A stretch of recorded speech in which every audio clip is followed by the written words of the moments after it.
Guys, welcome to Bhowmik বাড়ি। আর এই যে আমি সকালের নাস্তা বানিয়ে দিচ্ছি মেয়েকে। মেয়ে বললো ধোসা খাবো। এই যে ধোসা আমার একটা হয়ে গেছে। এই যে আর উপরে দিয়েছি টমেটো কুচি, পেঁয়াজ কুচি, ধনেপাতা, কাঁচা লঙ্কা কুচি দিয়েছি। এটা আমার মেয়ের পছন্দ একটা নাস্তা। আর হচ্ছে ছেলে তো নিচে গেছে বাইরে, সেই যখন আসবে তাকে তখন গরম গরম বানিয়ে দেবো। এখন এই যে মেয়েকে দিচ্ছি। এখন সকাল যে 8:45। তো মেয়ে উঠে পড়েছে, অনেকক্ষণ কাজও করেছে আমার সাথে, কাচাকুচির ছিল আজ, ওই জন্য দেখানো হয়নি। সকালবেলার কাপড় কাচা, জল, আগে জলের কাজটা সেরে নিই, নাহলে তো জল পালিয়ে যায়। 6টায় জল আসে, 8:30টায় পালিয়ে যায়। এই জন্য জলের কাজ আগে, তারপরে নাস্তা, তারপরে বাকি কাজ পরে। চান করে পুজো দেখে দিয়েছি ঠাকুরের সব। এই যে ফুল ছিল নি গাছের, দোকানে বসেনি বলে পুজো বিনা ফুলেরই হয়ে গেছে।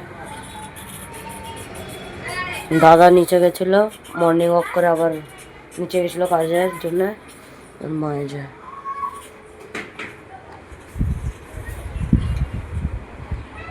মা আজকে ঘুগনি আনিছে। সকালে তো দেখালুম ধোসা খেয়েছি, খিদে যাচ্ছিলো বলে, এটার ব্যাটারটা রয়ে গেছিলো। এখন এই যে এখন খিদে পাচ্ছিলো বলে অনেক, ওই জন্য ঘুগনি দিয়ে মুড়ি লিয়েছি আর একটা কাঁচা লঙ্কা খাই।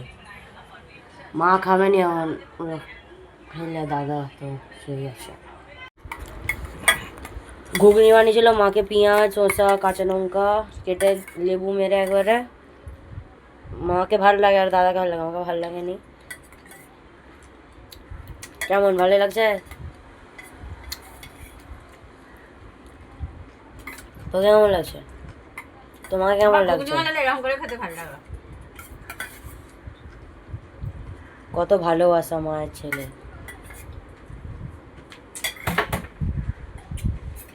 মতো আবার খেতে চলেছে একই মন্দিরে, যত লোকের ভিড়।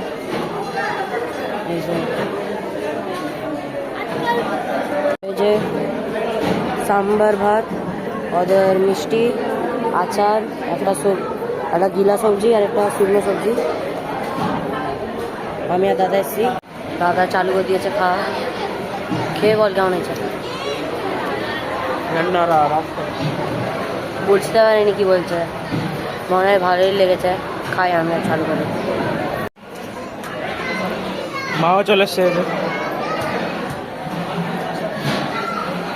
দেখো এদিকে।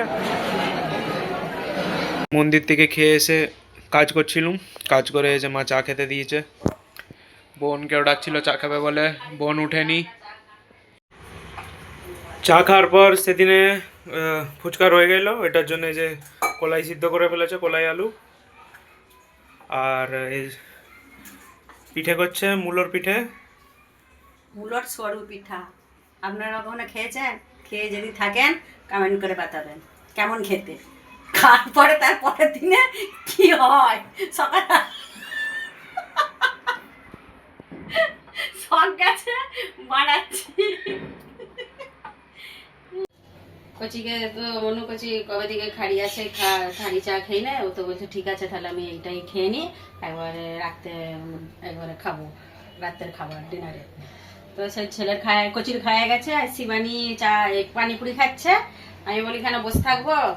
আর শিবানীকে বললাম শিবানী জামাগুলো বাইর থেকে নিয়ে গুছিয়ে, আর আমি রাত্রের ওইটা বানিয়ে নিচ্ছি। যে মূলোর ভাজা পিঠে দেখুন বন্ধুরা কি সুন্দর হয়েছে। এরকম এত সুন্দর হবে মূলোর ভাজা পিঠে আমি ভাবতেও পারিনি। ইচ্ছা গেল বানালাম। কচি বলছিল অনেকদিন মাসে মূলোর একটা কি পিঠে করতে না আগে, সেটা করবে।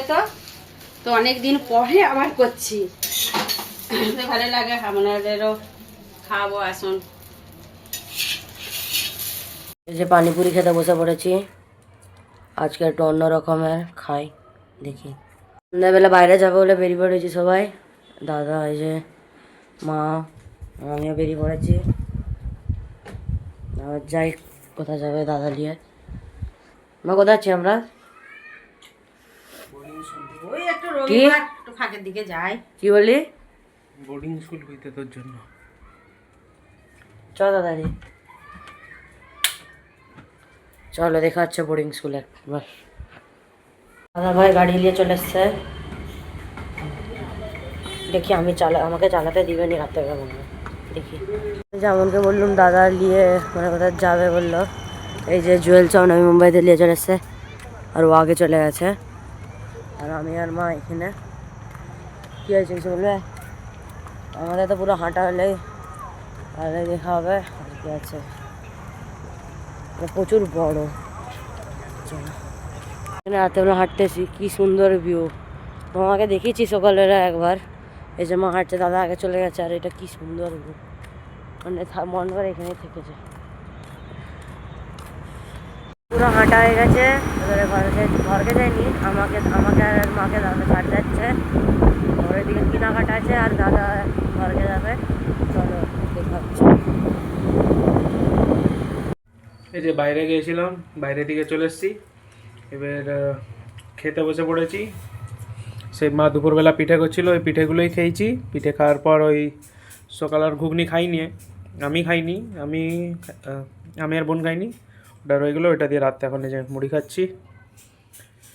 আজকে এতটাই, কালকে আবার দেখা হচ্ছে অন্য কোনো ব্লগে।